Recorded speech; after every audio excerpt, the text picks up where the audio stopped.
എല്ലാ വ്യൂവേഴ്സിനും എൻ്റെ യൂട്യൂബ് ചാനലിലേക്ക് ഒരിക്കൽ കൂടി സ്വാഗതം. ഇന്ന് ഞാൻ നിങ്ങളെ കാണിക്കാൻ പോകുന്നത് തക്കാളിക്കറി. എത്ര പേര് ഇത് ഉണ്ടാക്കിയിട്ടുണ്ടെന്ന് അറിയില്ല. വളരെ സിമ്പിൾ ആയിട്ടുള്ളതാണ്. അപ്പൊ എല്ലാവർക്കും ഇയാടെ ഒരു സിമ്പിൾ അല്ലെ, എല്ലാം സിമ്പിൾ തന്നെയാണ്. ഇന്ന് നമ്മൾ ഉണ്ടാക്കാൻ പോണത് തക്കാളിക്കറി. ഇത്ര വലുത് കണ്ടു കാണൂല അല്ലേ? തക്കാളി 2 മതി ഉണ്ടാക്കാനായിട്ട്. ഇത് തക്കാളിക്കറി ഉണ്ടാക്കാനായിട്ട് നമ്മൾ ഉപയോഗിക്കുന്നത് തക്കാളി ചെറുതായിട്ട് സ്ലൈസ് ചെയ്തെടുക്കും. തേങ്ങ മലയാളികൾ മിക്ക വെജിറ്റേറിയൻ കറിക്ക് അരയ്ക്കുന്ന പോലെ തന്നെ കുറച്ച് പച്ചമുളകും കറിവേപ്പിലയും ജീരകവും കൂടെ ഇട്ട് അരയ്ക്കും. ഇതിൽ ഒരു പ്രത്യേകതയുള്ളത്, അതിൽ കുറച്ച് മല്ലിപ്പൊടിയും കൂടെ ഇട്ട് അരയ്ക്കും. മല്ലിപ്പൊടിക്ക് പകരം നമ്മൾ മുഴുവനായിട്ടുള്ള മല്ലി ഇടുകയാണെങ്കിൽ അത്രയും കൂടെ ടേസ്റ്റ് കൂടും. പക്ഷേ അരയ്ക്കാൻ ഇത്തിരി ബുദ്ധിമുട്ടാണ്. ഇവിടെ ഒരു കല്ലുണ്ട്, അരയ്ക്കുന്ന കല്ലുണ്ട്. അത് വെച്ച് അരച്ചെടുക്കാം. പക്ഷേ ഞാൻ അരയ്ക്കാൻ പോകുന്നത് മിക്സിയിലിട്ടാണ്. അപ്പോൾ മുഴുവനായിട്ടുള്ള മല്ലി ഇട്ടാൽ അത് ചിലപ്പോൾ ശരിക്കും അരയില്ല. അപ്പോൾ നമുക്ക് ഈ തക്കാളിക്കറി, ടൊമാറ്റോ കറി എങ്ങനെ ഉണ്ടാക്കണമെന്ന് നോക്കാം. അപ്പോൾ നമുക്ക് ഈ തക്കാളിക്കറിക്കുള്ള അരപ്പ് ശരിയാക്കാം. നേരത്തെ കാണിച്ച തേങ്ങ ഏകദേശം 1 കപ്പ്, ജീരകം 1 ടീസ്പൂൺ, പച്ചമുളക് 3 ഇതിൽ ഞാൻ 2 കറി ഉണ്ടാക്കുമ്പോഴത്തേക്ക് അതിനകത്തൊന്ന് പിളർന്നിടുന്നുണ്ട്. എരിവ് അനുസരിച്ച് എത്ര വേണമെന്ന് നിങ്ങൾ തന്നെ നോക്കുക. കറിവേപ്പില കുറച്ച് ലേശം കൂടിയാലും കുഴപ്പമില്ല. ഇതിലേക്ക് വേറൊരു ഐറ്റം പറഞ്ഞത് മല്ലിപ്പൊടി, ഒരു 1.5 ടീസ്പൂൺ മല്ലിപ്പൊടി. ഇത്രയാണ് ഇതിന് അരയ്ക്കാൻ വേണ്ടത്. ഇനി ഇത് അരച്ച് നല്ല ഒരു സ്മൂത്ത് പേസ്റ്റ് ആക്കണം. സ്മൂത്ത് പേസ്റ്റ് ആക്കിയിട്ട് വേണം നമുക്ക് എല്ലാം കൂടെ ഇട്ടൊന്ന് കുക്ക് ചെയ്യാനായിട്ട്. അപ്പോൾ ഞാൻ അരച്ചിട്ട് വരാം. ഇങ്ങനെ അരക്കാൻ നോക്കില്ല അല്ലേ? വെള്ളം ചേർക്കണ്ടേ? വെള്ളം ചേർത്ത് അരച്ച് പേസ്റ്റ് ആക്കിയിട്ട് കാണിച്ചു തരാം. വെള്ളം ഒഴിക്കുമ്പോൾ ഇച്ചിരി കൂടിയാലും കുഴപ്പമില്ല. ഇതിനകത്ത് കുറച്ച് ഗ്രേവി ഉള്ളതാണ് തക്കാളിക്കറിയിൽ. നല്ല പേസ്റ്റ് ആയിട്ടുണ്ട്. ഇനി തക്കാളിയും കൂടെ അരിഞ്ഞ് എല്ലാം കൂടെ ഇട്ട് നമുക്ക് കുക്ക് ചെയ്യാം. തക്കാളി എല്ലാം അരിഞ്ഞ് വെച്ചിട്ടുണ്ട്. ഏകദേശം ഇതുപോലെ അരിഞ്ഞു. തക്കാളിയുടെ വലിപ്പം കൂടിയ കാരണം ഞാൻ അത് നടുവേ മുറിച്ചു. എന്നിട്ട് ഓരോ മുറിയും ഒന്നുകൂടെ മുറിച്ചു.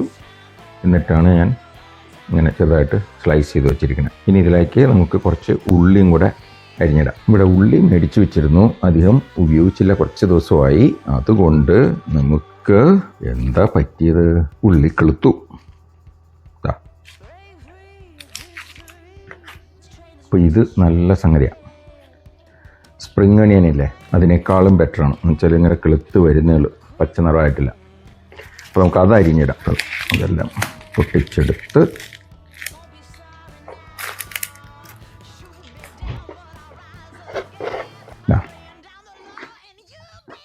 നമ്മൾ ചെറുതായിട്ട് സ്ലൈസ് ചെയ്ത് കൊടുക്കും. ഇത് നമ്മൾ ഇതിലേക്കിടുന്നു. ഇനി ഒരു ചെറിയ ഉള്ളിയും കൂടെ. കിളുത്തത് കാരണം കുറച്ച് ബുദ്ധിമുട്ടാണ് അത് കറക്റ്റായിട്ട് കിട്ടാനായിട്ട്. നോക്കട്ടെ. 1, 2. ഞാൻ ഉള്ളിയിട്ട കറി ഉണ്ടാക്കിയിട്ട് കുറച്ച് ദിവസമായി. അപ്പം അതുകൊണ്ടാണ് അവിടെ ഇരുന്ന് അത് കിളുത്തത്. വീടിനകത്താണെങ്കിൽ നല്ല ഇത് കിളുക്കാൻ പറ്റിയ അറ്റ്മോസ്ഫിയറാണ്. വിൻ്ററിലാണെങ്കിലും ചൂടിട്ട് ഏകദേശം ഒരു 22 ഡിഗ്രിയിലാണ് വയ്ക്കുന്നത്. സമ്മറായാൽ എയർ കണ്ടീഷണർ ഇട്ടിട്ട് ഏകദേശം ആ ടെമ്പറേച്ചറിൽ തന്നെയാണ്. അപ്പോൾ അതിന് ഭയങ്കര ആവേശം മൂത്ത് കിളുത്തു. പക്ഷേ നമുക്ക് കുഴപ്പമില്ല, നമുക്ക് അതുപയോഗിച്ച് കറി ഉണ്ടാക്കാം.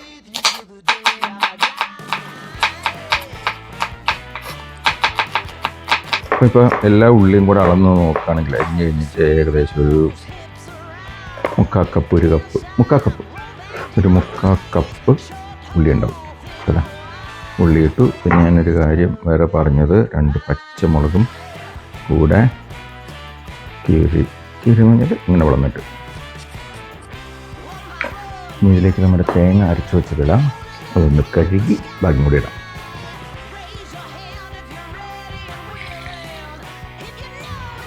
ഏകദേശം ഇത്രയും വേണം, ഒരുപാട് വെള്ളം വേണ്ട. തക്കാളിയിൽ നിന്ന് വെള്ളം ഇറങ്ങും. അപ്പം ഏകദേശം ലെവലിന് കുറച്ച് താഴ്ത്തിട്ട് ഇതിലേക്ക് ഒരു 1/2 ടീസ്പൂൺ മഞ്ഞൾപ്പൊടി ചോറിട്ടേക്കാം. മഞ്ഞൾപ്പൊടി അരി കുറച്ചുകൂടെ. പിന്നെ എരിവിന് പച്ചമുളക് അരച്ചു, പച്ചമുളക് കീറിയിട്ടിട്ടുണ്ട്. പക്ഷെ എന്നാലും കുറച്ച് ഒരു കളറിനും ഫ്ലേവറിനും വേണ്ടിയിട്ട് മുളക് പൊടി ഇട്ടിട്ടുണ്ട്, ഒരു 1/4 ടീസ്പൂൺ. പിന്നെ ഉപ്പ് ഉപ്പ് പാകത്തിന്. ഇതിൽ തക്കാളിക്ക് പുളിയുള്ളത് കാരണം ഉപ്പ് ലേശം കൂടുതൽ വേണ്ടി വരും. പക്ഷെ നമുക്ക് കുക്ക് ചെയ്ത് കഴിഞ്ഞിട്ടാണെങ്കിലും നോക്കാം. ഇളക്കിയിട്ട് ഇനി നമുക്കിത് സ്റ്റൗവിൽ വെച്ച് വേവിച്ചെടുക്കണം. എന്നിട്ട് കടുക് വറുത്തിടണം. അത്രയേ ഉള്ളൂ തക്കാളിക്കറിയുടെ വിശേഷം. കടുക് വറുത്തിടുമ്പോഴത്തേക്കും കുറച്ച് ഉലുവയും കൂടെ ഇടാൻ നോക്കണം. അപ്പോൾ നമുക്ക് സ്റ്റൗവിൽ വെച്ചിട്ട് വരാം. സ്റ്റൗ ഓണാക്കട്ടെ. ഓണായി. അത് അടച്ചു വയ്ക്കുന്നു. തിളച്ച് വരുന്നവരെ നമ്മളൊന്ന് ഹൈ ഹീറ്റിൽ വെച്ചിട്ട് തിളപ്പിക്കണം. എന്നിട്ട് കുറച്ച് മീഡിയം ഹീറ്റിൽ അത് പുറത്ത് വരണം. മീഡിയം ഹീറ്റിൽ മീഡിയം ഹൈയിൽ എന്നുവെച്ചാൽ ഇത് തിളച്ച് പോകുമ്പോഴത്തേക്കും തക്കാളിയും തേങ്ങയൊക്കെ ഉള്ള കാരണം തിളച്ച് പോകാൻ സാധ്യതയുണ്ട്. അത് കാരണം തീ കുറച്ചിട്ട്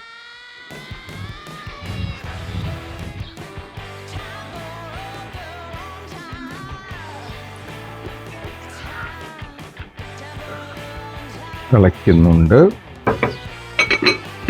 തീ കുറച്ച് വയ്ക്കുന്നു, ഇല്ലെങ്കിൽ തിളച്ച് ചാടും.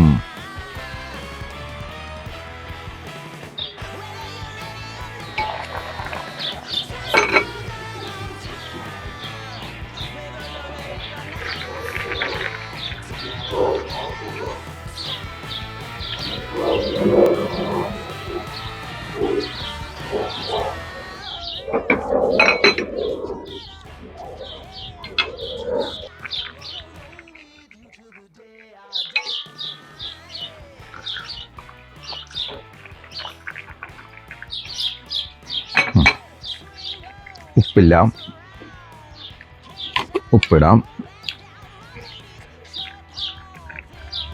എരിവുണ്ട്.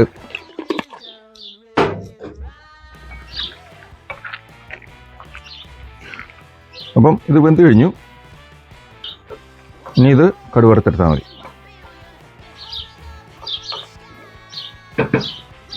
ഇത് മാറ്റി വെച്ചിട്ട് കടുക് വറുക്കാം. കടുക് വറുക്കാൻ എല്ലാവർക്കും അറിയാമായിരിക്കുമല്ലോ. ഇല്ലെങ്കിൽ ദാ എണ്ണ ചൂടാക്കുന്നു. ഏത് എണ്ണ വേണമെങ്കിലും എടുക്കാം. അധികം ഫ്ലേവർ ഇല്ലാത്തത്, അതായത് എള്ളെണ്ണ, ഒലീവ് ഓയിൽ അതൊന്നും എടുക്കാണ്ട്. ഇത് ഞാൻ ഇപ്പോൾ എടുത്തിരിക്കുന്ന വെളിച്ചെണ്ണയാണ്. കനോള ഓയിൽ, സൺഫ്ലവർ ഓയിൽ അതൊക്കെ എടുക്കാം. പീനട്ട് ഓയിലൊന്നും എടുക്കരുത്. അതിനൊക്കെ കുറച്ചുകൂടെ ഫ്ലേവർ ഉള്ളതാണ്. കോക്കനട്ടിനും അതായത് വെളിച്ചെണ്ണയ്ക്ക് നല്ല ഫ്ലേവർ ഉണ്ട്. പക്ഷേ നമ്മൾ കേരളീയർ മലയാളികൾക്ക് ഇഷ്ടമുള്ള ഒരു ഫ്ലേവറാണ്. എണ്ണ ചൂടായെങ്കിൽ കടുകിടാം. കടുകിടുമ്പോഴത്തേക്കും ഞാൻ തീ കുറച്ച് വയ്ക്കുന്നു. അത് പൊട്ടി വരുമ്പോഴത്തേക്കും മുളക് ഒരു 2 എണ്ണം പൊട്ടിച്ചു. ഏകദേശം 1 ടീസ്പൂൺ കടുകുണ്ടായിരുന്നു. 2 ഉണക്കമുളക്, 1/2 ടീസ്പൂൺ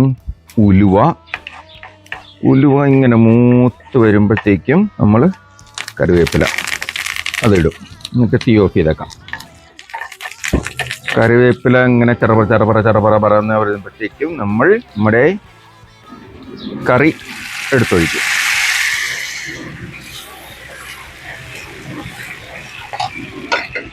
അടക്കണം. അതടുപ്പ്. എന്നിട്ട് നമ്മൾ തിരിച്ച് ഇതിനകത്തോട്ട് ഒഴിക്കും. ഒന്ന് മിക്സ് ചെയ്യും. നമ്മുടെ തക്കാളിക്കറി റെഡി. ഇത് വളരെ സിമ്പിളാണ്. വേഗമായിട്ട് ഏകദേശം ഒരു 10 മിനിറ്റ് എടുത്ത് കാണും നമ്മളെല്ലാം മിക്സ് ചെയ്ത് കഴിഞ്ഞിട്ട്. പിന്നെ ഇതിനകത്ത് പുളി കൂടുതലാണെങ്കിൽ, തക്കാളിക്കൊക്കെ പുളി കൂടുതലാണെങ്കിൽ നമ്മളതിനകത്ത് കുറച്ച് പഞ്ചസാര ഇട്ട് മിക്സ് ചെയ്യും പുളി കുറയ്ക്കാനായിട്ട്. ഇത് കുഴപ്പമില്ല. പുളിയൊക്കെ പാകത്തിനാണ്. അപ്പോൾ നമ്മുടെ തക്കാളിക്കറി റെഡി. മട്ട റൈസ്. ഇന്ന് ഞാൻ 2 ഐറ്റമാണ് ഉണ്ടാക്കിയിട്ടുള്ളത്. ഒന്ന് എരിശ്ശേരി, ഒന്ന് ടൊമാറ്റോ കറി. അപ്പോൾ അത് രണ്ടും കൂടെ ഒരുമിച്ച് ടേസ്റ്റ് നോക്കാനാണ്. ആദ്യമേ നമ്മുടെ എരിശ്ശേരി സൈഡിൽ അങ്ങോട്ട് വയ്ക്കുക. ടൊമാറ്റോ കറി ലേശം അങ്ങോട്ട് ചോറിൻ്റെ പൊക്കത്തിലൊഴിക്കുക. അപ്പോൾ രണ്ടും കൂടെ നമുക്കൊന്ന് ടേസ്റ്റ് ചെയ്ത് നോക്കാം. ആദ്യമേ ഒന്ന് ഇവിടെ തക്കാളിക്കറി മട്ടച്ചോറ്. അത് നോക്ക് എന്താ അല്ലേ.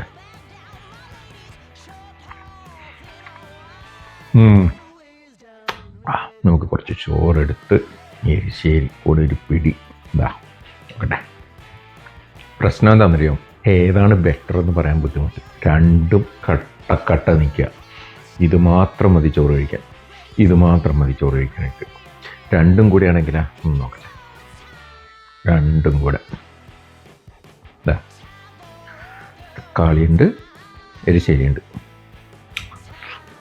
ആ ടേസ്റ്റ് ഉണ്ടല്ലോ വേറെ ലെവലാണ് കേട്ടോ. ടൊമാറ്റോയുടെ തക്കാളിയുടെ ചെറിയൊരു പുളിരസം എരിശ്ശേരിയുടെ മധുരവും കൂടെ ആയപ്പം, മധുരം എന്ന് പറയുന്നത് മത്തങ്ങയുടെ മധുരം കേട്ടോ, രണ്ടും കൂടെ സൂപ്പർ.